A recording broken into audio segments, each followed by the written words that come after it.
Good morning, grade 11s. Welcome back to school. Obviously, you guys are not yet allowed to come back to school or on the school premises because we are only allowed to do online learning for now until there's such a time that we are safe to come back or just a little safe to come back to school so that we can interact with each other in person with obviously observing the COVID-19 protocols. So my name is Ms. Makado. So I'll be taking you guys for business studies in grade 11 this year. So I'm very excited to meet you guys when you come back to school, and obviously because now circumstances online. So today what I'll be doing is basically explaining what I expect from you guys and how we are going to conduct our lessons. And then later we'll be doing a revision exercise. Of course, we won't be doing it together, but I'll be posting a revision exercise, questions out of 15 marks that you guys can do. So it's revisional work that is based on some of the things that you guys have learned in your previous grade, which is grade 10. So what do I mean by expectations? So expectations are basically means the rules that you guys are expected to follow in my classroom and how I want things to be done in your workbooks and how we're going to conduct ourselves in our business studies grade 11 class for this year. So let's get started. Like I said, I am Ms. Bakaro and welcome. So with the rules, so it's very simple rules that I want you guys to follow, but they're very important as well. So let's get started with that. So the first one is I want you guys to listen and follow instructions. And this is very important, especially on Google Classroom, because you won't get an opportunity to ask me immediately or ask for clarification and all of those things. So the first one is to listen and follow instructions. Um, Follow instructions. And I'll try all the time to not try, I will always make my instructions as clear as possible and easy to follow. And then the second one, you must ask when you don't understand. This is very, very important to me because I know sometimes it can be intimidating because it's a new class and also maybe because of your classmates and so forth. So what I want you guys to do is ask if you don't understand. If it's anything that you don't understand, it doesn't matter how silly you think it is. There's no such thing as a stupid question. I want you to ask all the time. Don't be shy. And then the third one is to politely correct your classmate and your teacher. So obviously, when we are here to learn, as much as I'm a qualified teacher and I seem to know almost about everything, I will also make mistakes. So this is a spelling mistake, and I'm also open to learning, and I'm a lifelong learner, and I'm here to learn while I teach you guys. So and then with your classmates, obviously, we are bound to make mistakes. We're human, whether it's a pronunciation mistake, it's a spelling error, and so forth. You can correct each other, but politely. So the key word here is politely.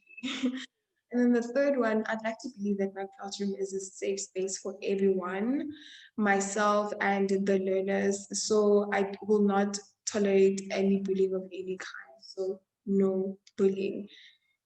And then the next one is raise your hand and wait to speak and don't talk over others. Obviously, this is not applicable because we won't be having any live lessons, so that it's easy for you guys to access because of data and all these things, maybe hard pads because we've been experiencing load shedding and so forth. So I'm trying to make this as accessible and thoughtful for everyone.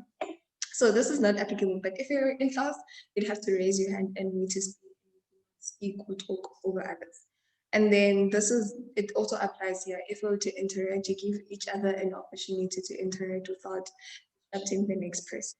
And then the last one, of which should have been the first one, because this is, I feel like it's a good foundation for most relationships, with relations, so that we can establish boundaries and have a safe space and a productive one as well. So you must be respectful and kind. So for me, most of the time, we will have an opportunity to have discussions, we'll have an opportunity to have fun things and fun Fair Fridays, of which I'll explain in other lessons.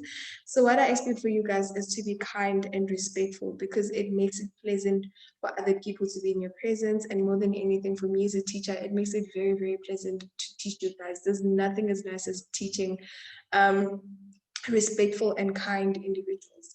And then let's go on to the next one. So the next one, we'll be looking at what I expect from you guys in terms of your workbook or what you guys should have in terms of your workbook. Okay. So the first one is we are going to use the same workbook for notes, classwork, and homework. So we don't have separate books in business studies. And then every time you are given new work, the key word here is new work here. You will write you will write the day of the week on the left towards the margin. And then the second one, you write the date on the right. So for instance, today it's the 20th of January 2021. You will write that so that it's easier to track your work when marking and when you are revising. And then the third one, you must always write the topic in the middle. So if we're doing a business environment, you will write exactly that.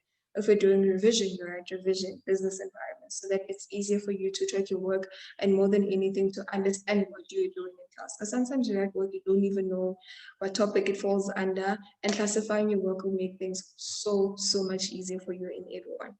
And then the most important one, underline your work. Always underline your work, because there's nothing as untidy as an underlined book. So if you're not underlining your work, it's not easy to track your work because it's not underlined. It looks like a continuation of everything. So my rule is always underline your work. And then the last one, which is I think is very important, because this is something we'll be doing for the next well, this is a platform that we'll be using for the next couple of weeks. It's Google Classroom. So Google Classroom, please, when you're on Google Classroom, please use your registered name and surname and set your profile picture.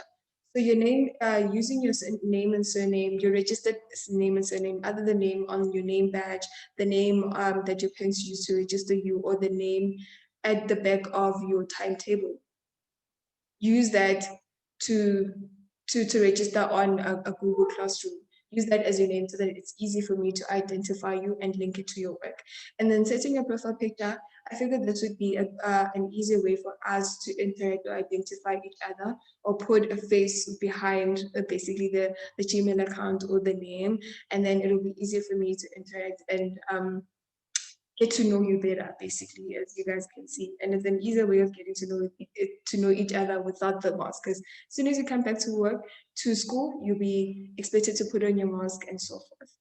And the next one is your parents are not allowed to join Google Classroom.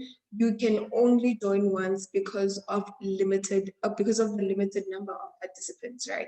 So on Google Classroom, you have a limited number, or in a specific class, you have a limited number of people that are allowed to join the classroom. So if you and your parents are going to join, we will not have enough space for other people to join. So if your parents are, they're more than welcome to access your work and see, supervise what we are doing at school, but they can do that using your account. Please kindly explain to them why we're doing this, or we're not allowing them to join Google Classroom. And then the third one, when uploading your completed task, use Google Docs, Sheets, and Slides. So anything that you're going to use, because Google Classroom is a Google Cloud platform, obviously. So if you're going to use any other software to upload your documents, we're not going to be able to read it or to access it. Yes, you can upload it, but when it comes to us opening your worksheet and so forth, we will not be able to do that. So what I want you guys to do is to use Google Documents. But that won't be a problem, because I later explain the procedure that, the format that you guys will be submitting your work in. And then the next one, which is the fourth point, please write your name in the comments section. So obviously on Google Classroom, you have a comment section where you're more than welcome to ask questions for clarification and so forth. So after this video, after watching this video, I want you to write your name and surname so that I can link the Gmail account to your name or your registered name, so that it's easier for me to communicate with you guys if there be a need. And then the last one, like I said, I'll come back to the point where how I expect you guys to submit your work. So they say all work should be written. All work should be written in your workbooks to submit. You can take a clear, that is a keyword, a clear picture and scan it using a scanning app. So what you're going to do when you're submitting your work. So I realized that in the previous lockdown that we had, a lot of people came to school and they said, no, ma'am, my work is on Google Classroom. And obviously we can't access that because when you come back to school, you're not bringing your tablet, you're not bringing your laptop. And it's a little unfair for me to expect you guys to type down your work and also write it in your book. So what you'll be doing, you'll be writing your book in your classwork, whether it's notes, whatever you want to write your notes maybe on the next lessons that we'll be having. Your classwork, maybe a short test or quiz, you write it in your book unless stated otherwise, so that you can be able, when we come back to school, you still have the work with you physically. So to submit, all you need to do, you'll be taking a picture to submit your work, and then you send it on Google Classroom with your name and surname, of course. And then you also can also use scanning apps. Scanning apps are free to use. All you need to do is use data to download it, and thereafter you can use it for free. And then I think that's all for today when it comes to rules and expectations from my side. So yeah, so that's all for the rules and expectations and how we'll be conducting our class.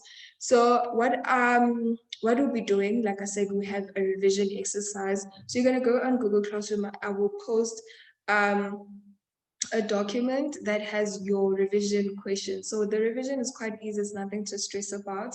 This is a revision based on grade 10 work that you should recall or information that you should know. So you answer the question, write you don't have to write the questions in your book. All you have to do is number your answers and write them in your workbook.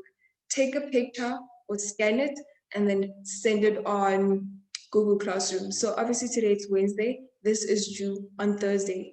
Thursday, let's say just give a deadline. So it's Thursday at 12 o'clock. Thursday, 12 o'clock. And don't think you'll try and cheat the system because I have access. I can see when you're uploading your work.